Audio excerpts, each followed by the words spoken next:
See, there's still like 10 seconds left of that intro, Yeah. and it just says "F you guys, I'm not staying." Yeah. But anyway, hi, I'm Alan, and that right there is the monster himself, It's Adrian. Superman. Yeah, I try to be. He is the king. He is the Superman. He is the prince, whatever you want to call him. And Muscle Man Chris down below, Muscle who Man Chris. is appropriate that he's below us because he's down south bragging about how warm it was last week. Well, We're up here freezing off our nipples. I mean, I still got mine. I checked. The pipe. No, the shit's going, man. It's going. You like All right, so we talk sports every Thursday at 7:00, and because we're a bunch of Joe Schmoes and we don't know dick about dick, but you know what? We know a little bit about sports. A little bit. You know what I'm saying? Yeah, I'd rather know about sports than dick. That's all I gotta say. We know we know a chode about sports. We don't know dick. Yeah, you know what? And Colin Cowherd can suck my missing nipples. All right, so Ravens wide receiver Zay Flowers, a couple of months ago, back in January, he was involved in a domestic violence phone call by his girl, and it was literally 4 days before their playoff win against Houston. There was a 911 call. There was even a weapon involved, I believe.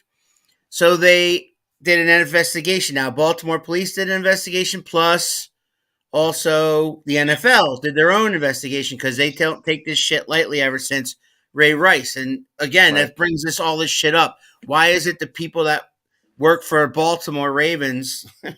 But anyway, it's a stressful city. It's a stressful city, I guess. But domestic violence charges were brought up, but subsequently dropped. She dropped them, and so the case has been dismissed, done. The only quote she said after the fact was, "It was just a really scary 10 minutes and I overreacted." Your thoughts? It was a really scary 10 minutes and I overreacted. That was her quote. Okay. So anybody else? I'm not even naming her name because... Yeah. Anybody else here and cover up with that? Yeah. Like typical behavior. Yeah, you got to think let's say this did happen, because like right now it's all speculation. Let's say it did happen, and he did all the horrible things that she said he was doing. Like, let's just for argument's sake, said he was doing that. Now, she's maybe thinking, money. Because that's the motivating factor right here, money. Like, okay, so he's going to lose his job. He's not going to get paid. We got kids together, down the line. He was a rookie. He was drafted. And he was their number one pick in the 2023 draft. Right. But you got to understand, this isn't over. Just because she's coming out and saying like, oh, I overreacted. There was this scary 10 minutes. The city of Baltimore is still looking to press charges. Yeah. The NFL is still carrying out their investigation on the situation. So it is not just like it's an ongoing thing. And you had the Ravens front office make a statement like, we were well aware of the situation. We're doing our own investigation, and we are taking this very seriously. You got to think they already got a black eye with the Ray Rice thing, because they were like, oh, we don't know what happened. And it was video. And it came out that they knew that there was video, and they were like, just don't tell anybody what's going on. So I think it's either going to be one of two things with this. There's going to be an immediate overreaction by them or a slow underreaction by them. And either way, they're opening themselves up for scrutiny. Domestic violence is being... been a problem in the NFL over the years. It has been. This ain't the first time, and I don't think it's going to be the last time. It's sad. The Ray Rice thing and this thing in particular were a little bit pushed to the forefront because now everybody knows everything. Yeah. Social media, like everybody knows shit before it ends up on the news.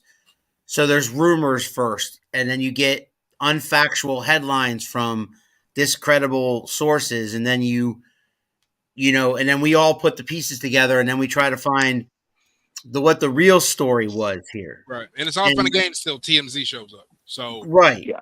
The And Ray so Rice one, at least we had video evidence. right. So they're going to release the phone call. So we don't know what happened here. Okay.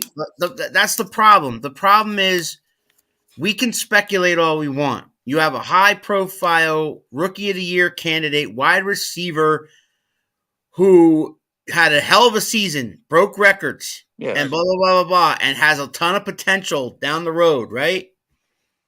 And you got a girl who we don't know about. Is she the prototypical NFL wife, gold digger type? Is she? We don't know about. We don't know her personally. Neither do these reporters that are talking about it. Neither does Colin Cowherd or any of these jabronis that are talking about it. The only reason why they're talking about it is right now, the big thing on all these sports shows on NFL, on NFL Network, on ESPN, they don't have anything to talk about right now. You're in between the Super Bowl and MLB getting going. They can talk a little bit of NBA. They could talk a little NHL, sure. But, the hot topics are usually those sports where they have the bigger audiences. Right. And the bigger audiences are in the NFL. The NBA has its audience, sure. But the NFL and the MLB are still the top two in this country anyway. Right. So what do they talk about? Well, they see this headline in Baltimore and they're like, ooh. Yeah. There's a juicy topic. Let's talk about it. Let's have Stephen A. Smith run his mouth for 25 minutes and then let somebody else talk. Because, and this is the thing. What I was trying to say was that we could all easily just say this is a typical thing because it's happened before with an NFL star and it will happen again with an NFL star. But I mean, was she drunk? Did she make that phone call for no reason? Like, we don't know. Or did he really freaking pistol whip her with there's two opposite ends of the spectrum here, right? In the past 5-10 years, this has happened over 100, 200 times. I mean, most of these superstars, you look at Tyreek Hill. How many times has he been married? How many kids with how many different women does he have? These NFL players, they have girlfriends. They have girlfriends on the side. They have girlfriends on the side of that. And these girls sit at home most of the time and spend their money that they're making while they're out there. Yep. And I think they don't appreciate that too much. And it's a recipe for disaster because then there's jealousy, there's fighting a lot, there's relationships that are not stable. It's worse than Hollywood. I think Tyreek Hill had 2 girls pregnant at the same time. There you go. At the same time, 2 different women. That might have been Tyreek Hill. I know but it's not just football. It's athletes. It's all athletes. Yes, all athletes. NBA guys do it. Oh my God, NBA! Like, if you want to talk about what goes on in NBA, they got like a Rolodex of escorts that each team uses. Yeah, you got there was a talk. I think it was like a couple years back where they were talking about. I think it was J.R. Smith and J.J. Redick. They were talking about how they would trade women or how they had all this. Like it was crazy. There was a San Antonio Spurs cheerleader that said she slept with 70% of the team. Right. She slept with 70% of the team. He's bragging. Right. Yes. And that's a true story. Hey, kudos for her for being able to take on the whole team like that, I'm sorry, but anybody who was actively and willingly having sex with Kawhi Leonard at the time, they need to get checked. Because have you really watched Kawhi Leonard? Like, have you when he laughs, I get nervous. Okay, have you ever seen him laugh? I wouldn't want to be at a game where he's playing live, where his sweat and his DNA might fly into the stands while he's if I'm courtside, maybe you know what I'm saying. Here's the funniest. I've been to NBA games. I usually sit up top, so I don't have to worry about all that. Here's the funniest thing, and it happened when the Jets signed Cromartie, that they would pay his child support with his 11 kids from 11 different women. How They about were that? agreeing to pay all the child support for him to sign with the New York Jets. Right. That's I remember that. crazy. That is insane. Antonio Cromartie. All right, so the answer to this question, what do you guys think? Knowing what we know right now, what will be the future of Zay Flowers? Personally, I think right now you're looking at a heavy suspension.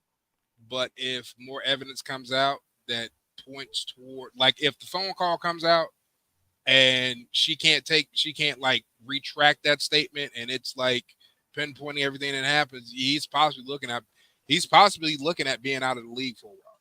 So I got a question.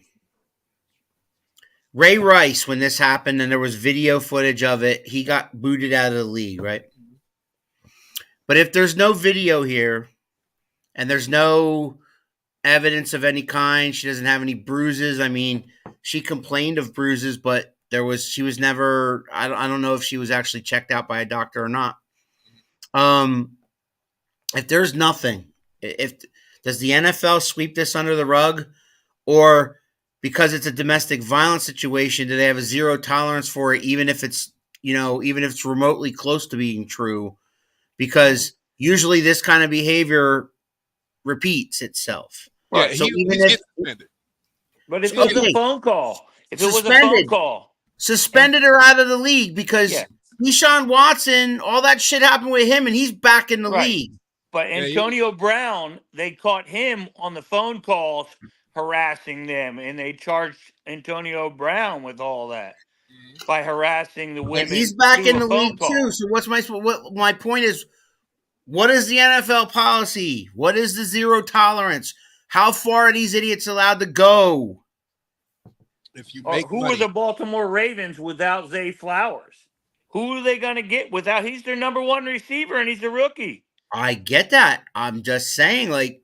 So if they could find a way to sweep it under and maybe pay her off, throw her a dime or two, and keep her happy, I mean, we'll see what happens. At least nobody's shitting on anybody's head. That's all I got to say. The biggest statement, that's good shit. The biggest statement that has ever been put out when it comes to this, and they were talking about Ray Rice and Greg Hardy, this was years back, and they said if Ray Rice could still play at a high level, he'd be in the NFL.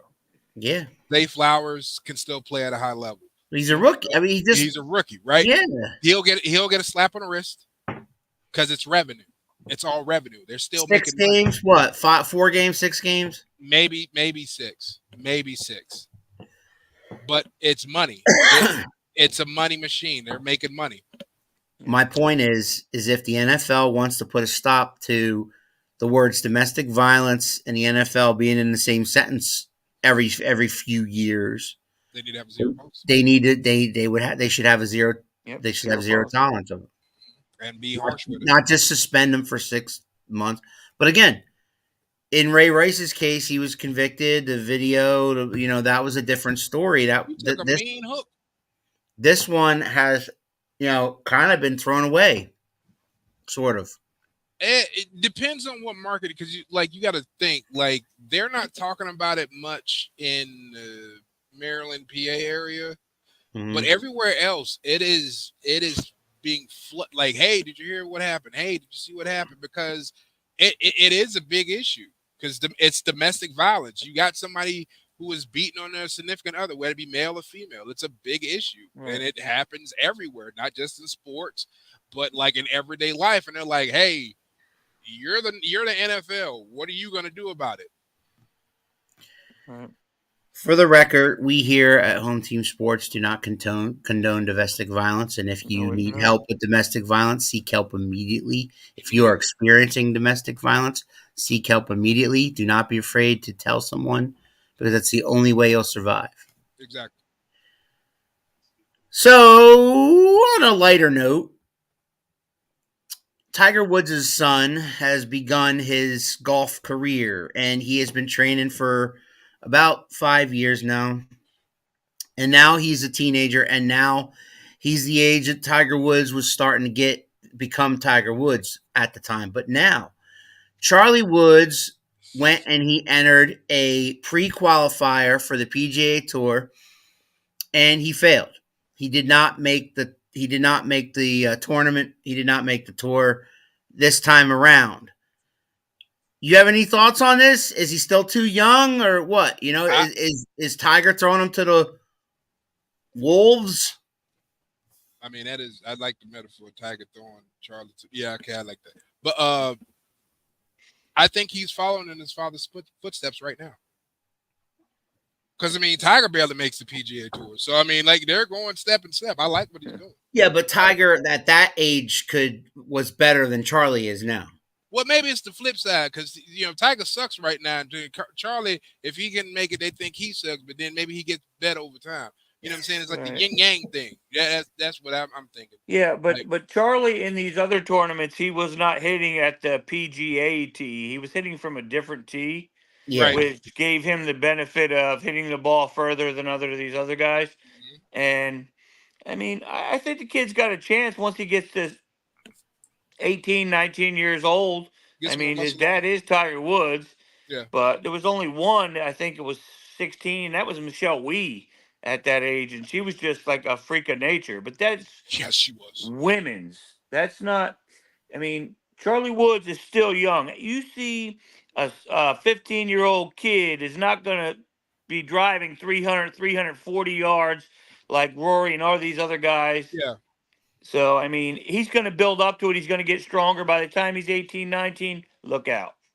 Yeah. He shot an 86. It ain't going to be Charlie, no, it's going to be Chuck. Yeah, he shot a 12 on one hole. He shot a 12 on one hole, right. But total was 86. Which is not bad.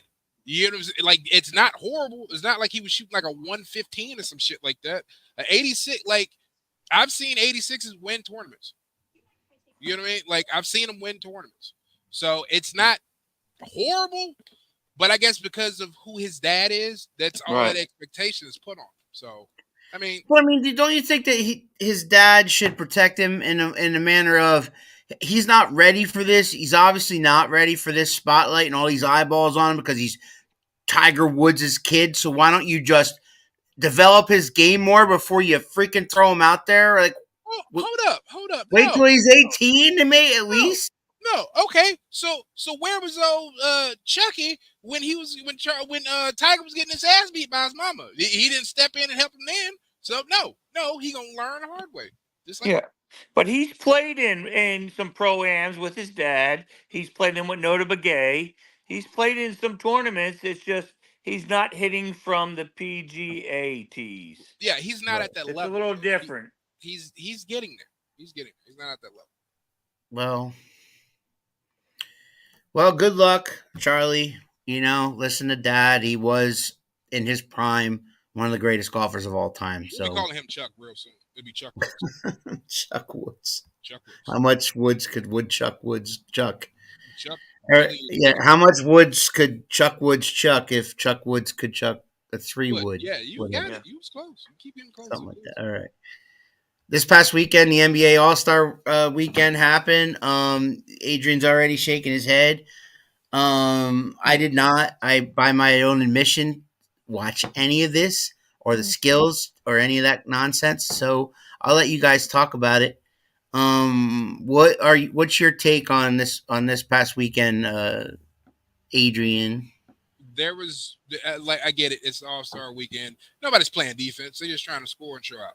Right. Nobody cares. Let them walk right by. The dunk contest is not what it used to be. I'm sorry. I stopped watching that a long time ago because everybody does the same damn dunk. Exactly. The between the legs thing. Yeah. Do you do that? Oh, I'm gonna grab the ball off Shaq's bald head and I want you to grab the ball. Shaq was pulled out there like 3 times. Yeah. I appreciate everybody going. Skills was garbage. The big Shaq just gonna put me in the game. I don't want to play no more. I'm about to talk with Chuck. Chuck over his. I don't want to say nothing to Chuck. You got him out there, but the thing that blew me away. Here's the thing that I found, like, they put a lot of emphasis on it. I get it, but I think it was really cool. It was a 3-point contest between Steph Curry and I can't think of her name right now. But she was close. She was close. She's got the all-time record with Yeah, 37 points. yeah. But in Yeah. like an NBA style 3-point contest against the greatest 3-point shooter of all time, Yeah. And she's she shooting from the NBA 3-point line. she Well, that's lost fun. by 3 points. It was she lost by 2 points, wasn't it? It was 29-26. Yeah, Curry had 29. Yeah, it was 29-26. And it was clutch because he had to be perfect on those last couple of shots or she would have took them. And Yeah. he said, like, and he gave her props. He was like, we can't overlook this. We have to this is something that, we really need to start investing in and doing again because the girl can ball. Sabrina Like, Sabrina Loneskew yeah, she can ball. She can ball. She's got a hell of a jumper. from the New York Liberty, the WNBA. A hell of a jumper. So I'm just saying. They're trying to get the women involved more. I think next year they wanted to do a Lillard and somebody else from another one, like a dual women And they against should. men. I mean, As they should. I didn't like the skills challenge. It's too easy. Yeah, I mean, do something skillful. Anybody could throw a ball through a moving car. I mean, they have the same thing every year. It's not exciting. Bronson sucks. I'm sorry. I got to Go do the challenge where you make the layup, you make the foul shot, you make a 3-pointer, you make the half court shot. Not to dribble around targets and do a one thing I gotta say. Listen. One thing I gotta say about the NBA All Star. I always thought that the NBA All Star Weekend was a lot more fun than some of the other sports. Yes. Like especially football nowadays. Yeah. Whatever the hell they're doing with the flags and the skills challenges, and it's nonsense. I don't even watch the Pro Bowl anymore. And the MLB All Star Game, I love the fact that takes place midway through the season, just like this does. So I mean, that's a close second to me. But the NBA All Star Game, I always, even if I am not, neck up to the NBA for the entire season, I always paid attention to the All Star Weekend and the I just didn't happen to this week. Back in the day, you wanted to see the dunk contest. Yeah, because they were innovative then. Yeah, you also wanted to watch the All Star Game because it was competitive. It was like 109 to 106. Yes, it wasn't just they played defense. Take free shots, free dunks, alley oops, this, and this. It was a competitive game. And now it's just like I wanted to see Jordan do the thing where he would jump from the free throw line and fly through the air, like that kind of thing. The NBA All-Star Game, the dunk contest, has not been the same since Vince Carter. Let's be real. But the 3-point is always fun. That's always fun. You can't screw that up. Vince Carter, you can't beat nothing that he did. Vince Carter is the king of the dunk contest. I don't care what nobody say. Vince Carter is the king of the damn dunk contest. Yeah, Kobe used to drill those 3-pointers. But I mean, you got the greatest 3-point shooter of all time, right? And what Chris was saying, like when they used to do that thing where it was a dunk, it was a layup, it was a dunk. You had to go to a certain spot. There were time things, and whoever hit those in time, like they went on and really, like it was actually a skilled thing. Now it's just show. Like the celebrity. Did you watch the celebrity basketball game? A little bit of it, yeah. Yeah, I mean Puka Nacua, that kid, man, I'm telling you, there's something in the water where he is from. You can't play football like that, then come out and you just yamming on folks for no reason. This dude is jumping like his arm is above the backboard. He just coming down. I'm like, what in the hell is you drinking? Yeah, it's just this past couple years, the major dunkers in the league, they're not signing up for this.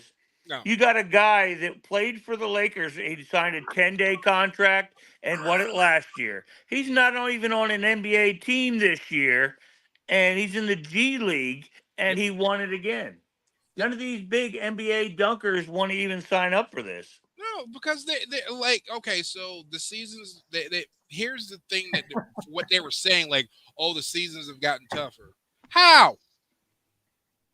How they call fouls a lot easier. It's completely different. Like when they had it back in the day, like they were actually trying. Like you had the All-Star game because they were looking forward to that because hey, we blowing off some steam, but we really gonna showcase what we can do. And now, it's like you said, it's a spectacle. Yeah. And they're not even playing a full damn game. Yeah. You got team Stephen. You got Stephen A. Smith's team versus Shannon Sharp's teams. Like Yeah. yo, come on now, come on, Skip. Come on, Skip. All right. Well, the NBA All Star, and that rolls us into March Madness. Usually, you start thinking about that when that rolls around, and that begins on Tuesday, March the 19th, in a couple of weeks. You guys have some early college favorites there for the Final Four. Chris, I'll let you take the lead on this one because I gotta finish up my. Yeah.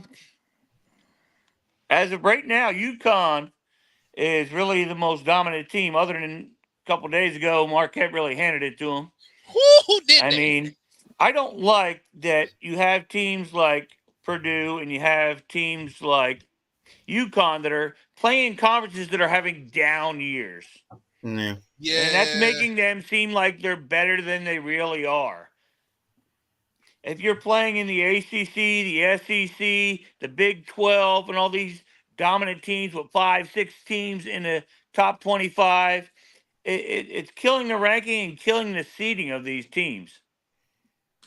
I mean, I think a lot of these teams need to play out of conference schedules early in the season that are a lot tougher than they are. And they're not doing it. I mean, UConn played Carolina, they beat them. Other than that, they've beaten nobody other than their conference. So, of course, they're not ranked number one with only 3 losses. right. If you would put UConn and put them in out of conference against Carolina, against Duke, against Kentucky, against Kansas, and how many losses do they have? But yet they're going to be the number 1 seed rolling into the tournament. The number 1 overall seed rolling into the tournament. They need to, if you want to sell, you need to have more out of conference games with top teams. But you can't forget about like Arizona, Houston. Yeah. Houston came out of nowhere, and Houston's been a basketball powerhouse for like all of a sudden. Like Yeah, but one Illinois. Final Four. I mean, Yeah. other than that, they fold once they play against a better team. But they're always in the conversation as of lately. Yes, yes, Over the yes. past like 4 or 5 years, they're constantly in the conversation. You But got even Iowa State. Where did they come from? Out of the blue. But what's happening to the Michigans, the Michigan States, the teams that are there all the time? They're They getting just beat. falling off. Yeah, they're getting beat. Yeah. Like what blew me away. Here's the thing that like really shocked me. Like if you look at the brackets, like the top 16 in the West, it's Arizona, Kansas, Duke, and Auburn.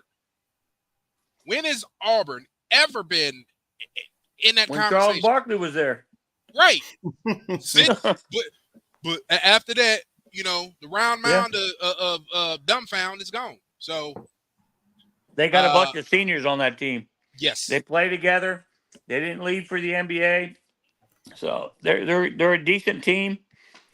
But even like Kentucky this year, they're off. Kentucky is an off team this year. Kentucky's a very off. Kentucky, I don't know what happened. Hit or miss. From last year to this year, it is horrific. It is something to be like, that's concerning. You got a team. Okay, so I mentioned, what was it? I mentioned Auburn coming out of nowhere. I mentioned Arizona. Iowa State. Iowa State. How about San Diego State? Yeah, tough conference, but yeah, San Diego State's not playing bad. Right. I mean, Gonzaga has fallen off. Yep. There's no Gonzaga there no more. They completely fallen off. Remember when they were the Cinderella story nobody had heard of like 25, 30 years ago? Yeah, because they had Steph Curry. Well, I'm just saying, like, before anybody knew that name, and now for the past 10 years, year in and year out, they're one of the top favorites, and now you guys are saying they're falling off. They've fallen off. Gonzaga. The Vegas odds have UConn as the favorite, followed by Purdue, Houston, and Arizona. Betting odds. if you go back, several years, and Chris, you can probably attest to this, it's either UConn or Duke. They're always saying those two teams are going to be top. It's UConn or Duke. Like they'll be in. And even if they get kicked out next year, it's going to be like, oh, it's going to be UConn and Duke again, because they know how to put together a program. They are well put together. These Cinderella teams, they kind of come out of nowhere. They, it's like they plan to play these people. Like, all right, we need a game plan for when we play a UConn, when we play a Duke, when we get against a team like North Carolina, because North Carolina is always in the conversation. They're right there. Well, they're right there too. They're like I mentioned 4 teams, and then they're number 5. Yeah. Well, here's the thing. Even UConn never won as a 1, 2, or 3 seed. UConn always came from the back, but they came in hot. Yes. They came in hot coming into the tournament. Yes. And they did really good like last year. They came in winning like 13 games in a row. Still a 4 seed, I think it was. Came in, ended up winning it all. It's all about who you play in that bracket. Yo, man, you live in Ohio, right? How far are you from Dayton? Isn't that where the Final Four is this year? I am very close to Dayton. Just saying, just throwing it out there. It might cost a pretty penny, but hey, I'm a still a kid. Take that phone with you and say, "Yo, live from Dayton." Yeah. I might have to sell a kidney. Yeah, the thing about it is, it's every year everybody says the number 1 seed, number 1 seed. In the past few years, that number 1 seed has been getting busted in the first or second round by certain teams. I took Kentucky, I think it was 2 years ago, to win it all. They got busted in the first round. So my bracket was done after the first game. So you don't think UConn can? You think UConn's going to be that bust? Can they? Yes. But can they get busted? Like they just got blown out by Marquette? Yes. Wow. And Purdue last year? Yes. Purdue was a number 1. Got blown out and got beat as a number 2 overall seed coming in. It happens. Kentucky lost to St. Peter's. Yes. Yep. Yes. Yeah. The thing I love about college basketball, it is kind of like the same any given Sunday rule when it comes to football. It doesn't matter. The right team at the right time will beat you. You have to be on all cylinders all the time. And then that team that pulls that upset, is it historically where they get further than they should, or is it historically where they just had that, they fired their best shot, that was it, and then next round they're out? There's been a couple. Gonzaga, Marquette, they were teams that like Murray State. Murray. They knocked off big conferences. Cincinnati one year when Cincinnati was in the Sweet 16. Houston went to the Final Four. And that was the first year Houston went to the Final Four. The most exciting thing about watching college basketball, and that's why it's the most exciting time of the year over any sport. Over the Super Bowl, you're watching upsets. You're watching game-winning shots, and it's just so exciting. You watch every single game that's on. Yes. When this is on in March, you flip from one channel to the next. As soon as the game's over, you watch the next game because you don't know what's going to happen. You don't know if it's going to be a 16-1 upset, a 13-4 upset, a 15-2 upset. I mean, I watched it one year when Lehigh beat Duke 15 to a 2 seed. And that was awesome because Lehigh is right down the road from where I grew up. And Lehigh, it's awesome. Everybody looked over Lehigh. 15 minutes from where I'm at right at this moment. Everybody looked over Lehigh that year. And it was like they were talking about they had already looked past that year they were talking about Duke being in the Final Four. Now that shit I like. See, that shit I like when a local team when a local team does well or upsets somebody. I like that shit. It was CJ McCullough who was with the Trailblazers. Now he's with somewhere else now, but it's still so exciting to watch. You never know what's going to happen. This team could be favored by 30. It could be a 15 against a 2 seed, a 16-1, but they're competitive games. Right. It's that time of the year. Just it gets me going, man. It really does. And this is the time. This is the time where you start to see like the young stars emerge. You start to see these kids who you can just watch them and know they have a future. Then you know that once they go to that next level, they're going to be superstars. You got guys like, I remember watching, shootouts with it was Curry and Buddy Hield. Buddy Hield in college was a clutch shooter. He ends up going to the NBA to the Sacramento Kings, and he fades into obscurity. But he was still a good player. Right. Yeah. But so was Curry. And Curry came out of Davidson. Yep. And he made that program. Yep. And yeah, here he is. Davidson. Yeah. Yeah, he's one of the best players of all time coming out of a college like that. But came out of nowhere. Yeah, came out of nowhere. Merged in the Sweet. It was in the Sweet 16. That's when people started picking up his name. Mm-hmm. Oh, isn't his dad Dale Curry? Oh, he has a brother that plays too. Oh, that is interesting. And then all of a sudden, we're talking about him years. Yeah, it's what you can do during the regular season. It doesn't matter. Once you get in that tournament, that's where you make a name for yourself. Right. College basketball is it's an adrenaline rush every time you watch it. It's an adrenaline rush every time you watch it. Okay, so this next topic tickled certain people's taints and other people didn't give a shit. So it's I'm gonna throw it. I'm gonna throw it out there because it's always fun to talk about the Cowboys, especially. But Jimmy Johnson returns to the Cowboys on the advisory board after he gets inducted into the Ring of Honor, the Cowboys Ring of Honor this past year. So I'm sure there was some partying after that. I'm sure there was some conversations. I'm sure there was some money passed that, maybe Jerry Jones is admitting that he's getting old and crazy. So he probably turned to Jimmy and said, Jimmy, I know you're 80, but I mean, what would you do? I mean, what are we doing wrong? Like, why are the Cowboys competitive every damn year for the past 10 years or so? And now all of a sudden, when they get to the playoffs, something happens. What happens? Well, they went and put him on the advisory board. Now, Adrian and Harry both admitted all year long they had absolutely zero faith in Mike McCarthy, and they have zero faith in Dak Prescott. So there's your first two problems right there. Can Jimmy Johnson lend a voice to people who need to listen? Yes. Why? You know what changed? You know what really got people's attention? That halftime speech that he gave. Yeah. That you've never seen him that fired up in a long time.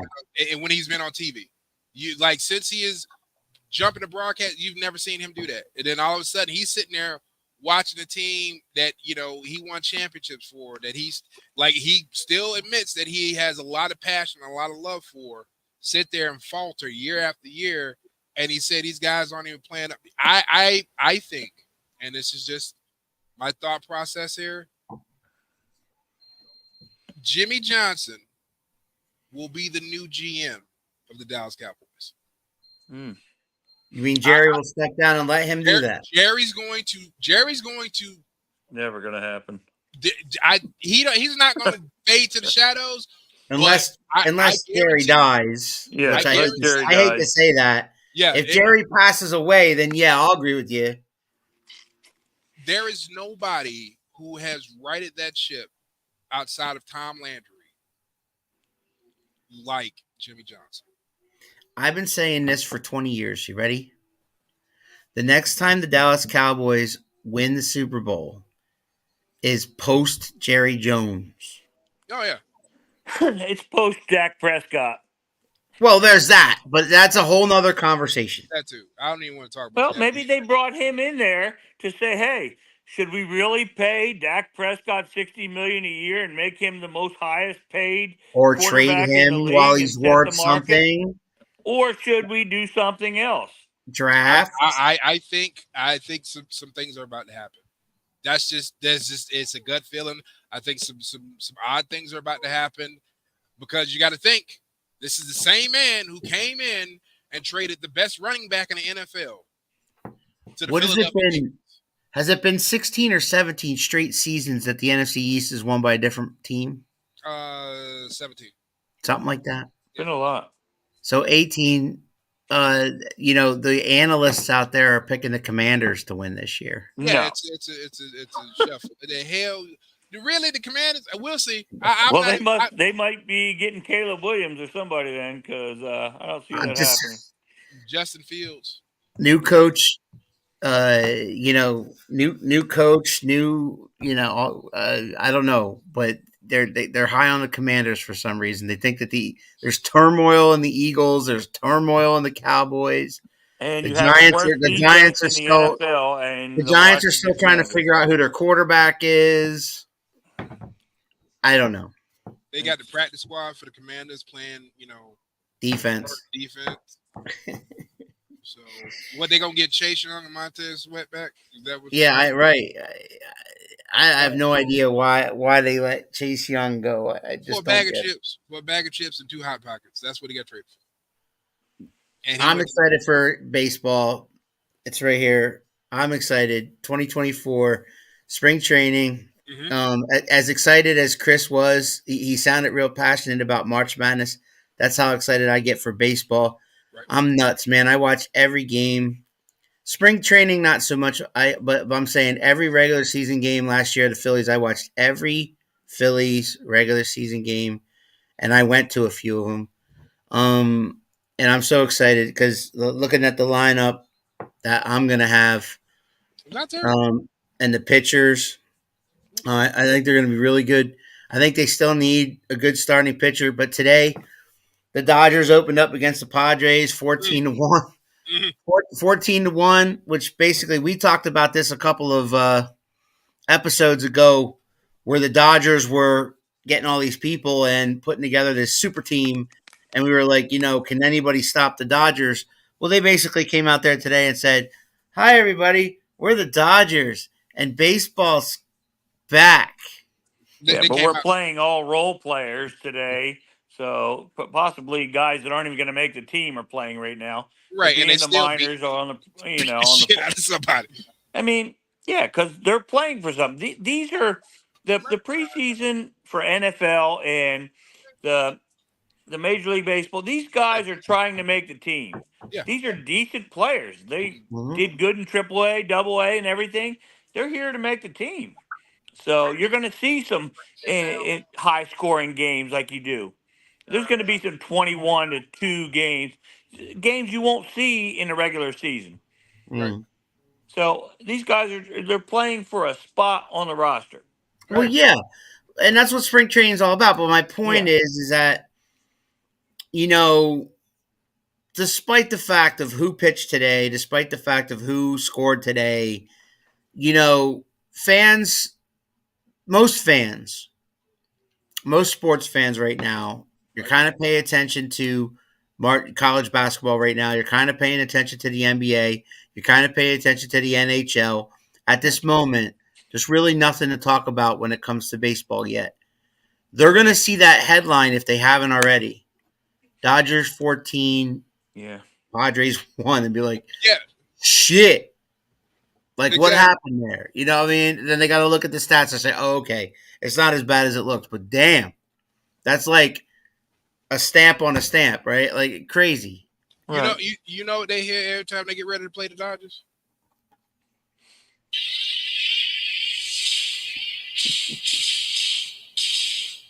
Yeah. Yeah, that's it. Yeah. I'm just shit. waiting. I am The just beast waiting incarnate. and hoping that this super team that they got just Falls. doesn't even finish first. Doesn't even finish first in the Won't even National win their League. division? They're going to Don't win their even win their division. division. Some They're gonna team win like their San division. Francisco comes out or Colorado Hey, man. Oh, come and does on. it. Hey, man. Because the super team with the Yankees every single year never panned out. No, you're right, but So- I want it to happen too, believe me, but win their division, I'm sure they're going to win their Right. division. Well, the Padres tried that, and they signed these two guys to $250 million contract. Where did they end up last year? At home. Yeah, they Yeah. said at home. At home. Exactly. So They got a pretty just couch. because you got big names don't mean anything. But they got, it's not they got big names, they got good players.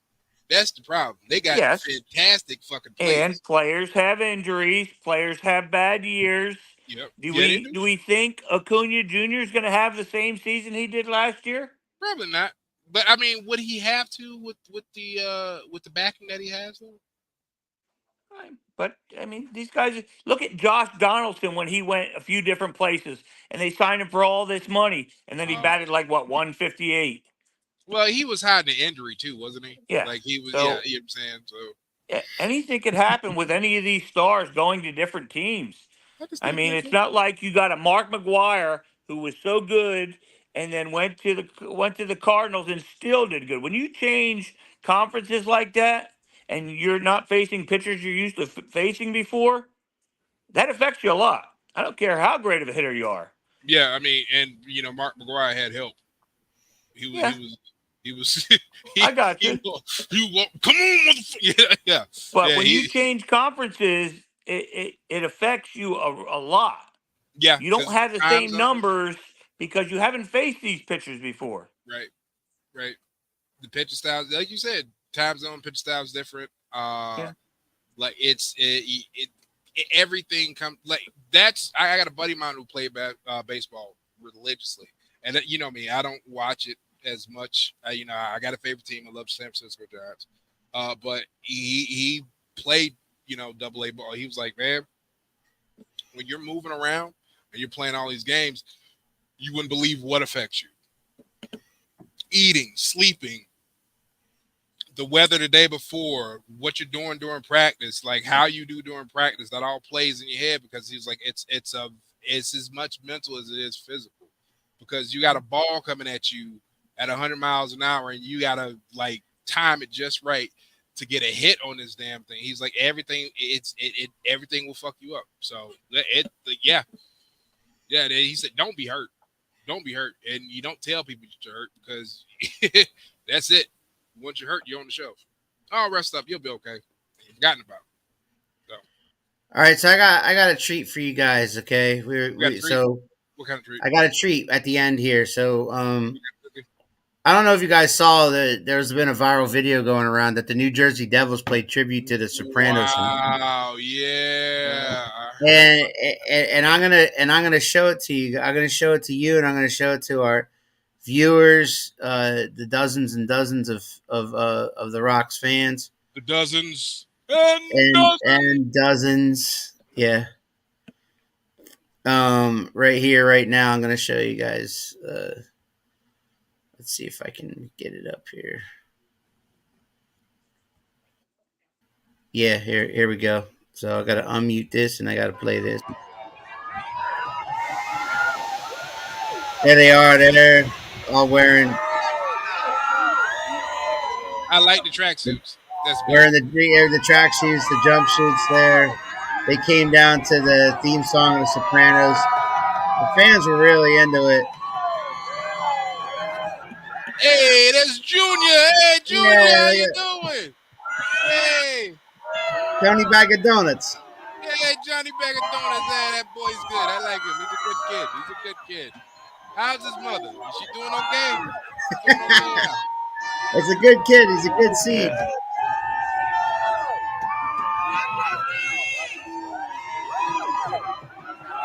Fans were into it, and they were playing. The theme song to the Sopranos.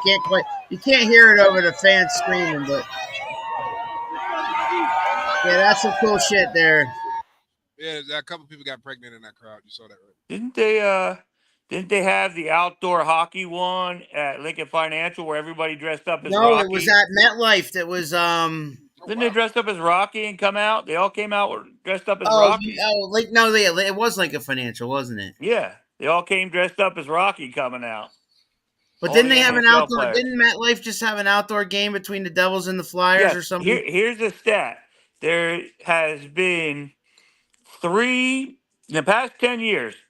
There has been 3 NHL games outdoor at MetLife Stadium, and that is more than the Jets-Giants playoff home games there. There's only 2 in the past 10 years. Jets Giants home games Because outdoor compared to hockey's 3 cool, man. I soccer would love. games. You know what? I didn't even know about it. I would have gone because I didn't know about it. I'm about an hour away from MetLife. Yeah, they I completely sold out both of them. I did not know about it, or I would have went honestly, because I have not been to a hockey game in 20 years. I used to go to them all the time. I used to really enjoy hockey when the Devils were winning the cups in the late 90s and the early 2000s and stuff like that. I went to a lottery game where the New Jersey Lottery sent me and somebody else to the it was a New Jersey Lottery sponsored Devils game, and we had a lunch down before the game. We had a lunch down in the bottom of what used to be Continental Airlines Arena. They now play at the Rock in Newark, but before that, now it's the Izod Center. I think, I'm not sure, but that was Continental Airlines Arena, and down below they had this like big, huge reception hall, and we were promised to meet one Devil. We met 2. I met Scott Stevens and Ken Danico, and I got their autographs. They were famous. They were famous Devils on those teams back in the day. Scott Stevens and Ken Danico, big time defenseman. Scott Stevens is the one that took out Eric Lindros years ago. So You know, Yeah, it was I cool. mean, you would have loved it. The Islanders Rangers game, I think the Rangers were up 4 goals at one time. And then they tied it up and they went to the Oh, it overtime. was MetLife. Well, no, Yeah. she said it was the Flyers No, the Islanders and the Rangers played there. at And the MetLife. Flyers were at Lincoln, I think. The Devils also played there. So it's 2 nights. The Devils played somebody and the Rangers played the Islanders. And it was the Islanders were down 4, or the Rangers were down 4, tied it up, and then ended up winning like 3 seconds into overtime on a goal. Hockey's fun to see live. Adrian, you never seen hockey live? I was getting ready to make a confession to you folks. I used to despise hockey because I thought it was absolutely boring. I was like, this is worse than that. Well, that's how I felt about the NBA. Yeah, this is worse. You got to go see it live. Go see it live. You'll fall in love. But I went to a Sixers game with my son. My ex-girlfriend had family members who worked for the Reading Royals. And they were like, all right, we'll just come out and watch the game. I'm like, I don't want to see this shit. All right, I'm going to go out here and watch. It was fucking fantastic. Like, I was like, whoa! Oh, they kick fight the shit out of each other, man. It was so fun. Hockey is rough. Yeah, some of the hits, if you're right up near the glass and you got glass seats, oh, yeah. I was. Those guys lose teeth. They lose teeth. The dude lost his jaw on the ice. Like the head, like that's like no. They're throwing octopuses out and exactly. Why the hell you throw hat tricks? Fuck that! But that's good sushimi that you put out on the ice like that. What the fuck wrong with y'all? So you're gonna get yourself come to the Hershey Bears. There you go. I got invited to Hershey Bears, and I was like, Hershey Bears. Rangers are not there. See, look, Jen knows. Devils and Flyers first night, and then Rangers and Islanders second night. Yeah. So I'm. Jen knows. We watched the Rangers Islanders. So outdoor hockey is cool.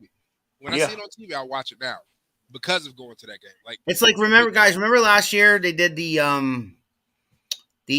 Field of Dreams game. Mm-hmm. And I think they're going to start doing that annually now. They're talking about it because it had the viewing or the ratings on that thing were sky high. I mean, it was like almost as many people watched the World Series. It was nuts. Yeah, because Kevin Costner was there. Well, just because Kevin Costner was there, but it was in that field. It was the whole thing. Like, yeah, I think they're going to even build more stands there because it only held so many people there.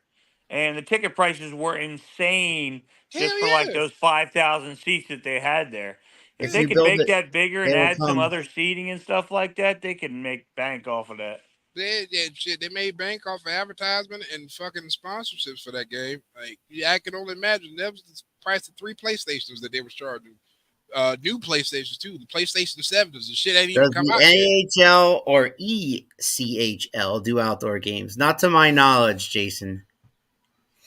That's an NHL thing, and the NHL started that a few years back. I remember, and the first one I remember vividly because I believe it was the Penguins. I don't remember who they played, but it was an outdoor game, and everybody made a big, huge deal about it. It was freaking phenomenal that they started this. I don't Wasn't know it if it was the either Penguins and 10 the or Capitals? 15. It was like 15 years ago, maybe 20 tops. Maybe the Penguins and the Capitals. If I'm maybe Capitals? the Penguins and the Capitals. But these outdoor games, they sell out. I mean, there's not an empty seat like there is in an NFL game. There's plenty of empty seats.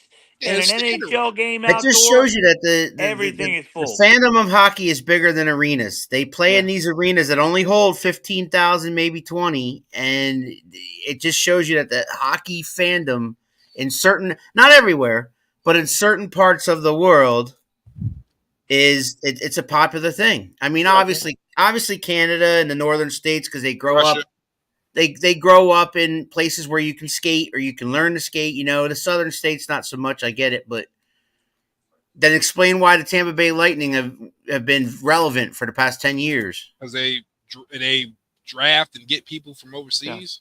It's a well-run organization. It is because they smart. Like, oh, we getting a bunch of Russians. Is what we No, they're going down there so you don't have to pay taxes on all the money they're getting.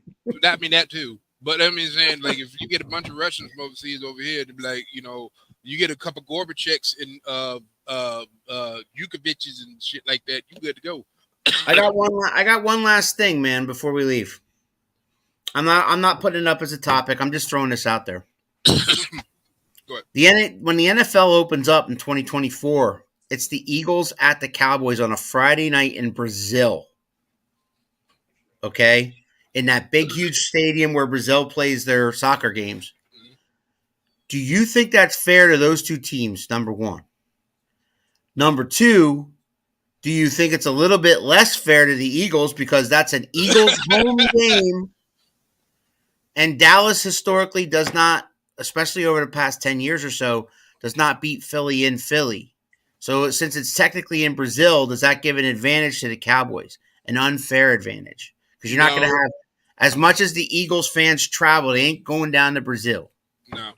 Right. I think it's going to be I think it's more an advantage to the Cowboys because they are quote unquote America's team and they have a much larger fandom, especially going to places like Mexico, you know, South America and stuff like that. You see a lot of, like when I was, from our honeymoon, I saw a lot of Cowboys jerseys. I'm not even being funny. Like there's a shit ton of Cowboys. Yeah, they're all over, right? Yeah. Down in Mexico and Roatan, Honduras, like there was a bunch of Cowboys jerseys. I'm like, they're dumb and delusional. No offense. I mean, I'm not. So that got nothing to do with me. I know my brain's it. I mean, it's week one, you know, so It's up for I don't grabs. feel like it's unfair. I think the opening game should be played on a neutral field. Say when Yes. Kansas City again plays somebody, play it on a neutral field. It's week one. Play somewhere else. It shouldn't be a home game for either team. I think that if they want to do a game in Brazil, you should have the Super Bowl. The teams that played in the Super Bowl play each other opening week. But that's not on the schedule. They got 5 teams, and it's not them. I think the best bet for them now that they have of these 5 teams is Cincinnati. Shut up, Jason. They have 5 teams that they already have locked on playing Kansas City, and the best one available is Cincinnati and Joe Burrow. So that's who I think they should match up week one, wherever it is. Joe Burrow's the only guy that can take. Burrow's the only guy that can take on Mahomes if he can be healthy. Yeah, they got other teams. I think they got the Redskins. They got who is it? It's just the Rams. There's other teams that aren't even really that good. But if you do that last year, like they played Detroit, and then Detroit knocked them off, so it could be an interesting game playing somebody you don't think is going to be good. I don't like it. I think it's unfair. I think it's bullshit. I think the Cowboys are going to beat the Eagles week one because it's not in Philly. And then the Eagles fans don't get the Dallas game that they look forward to. The season ticket holders don't get to look forward to the Eagles Cowboys. That's their favorite game of the year.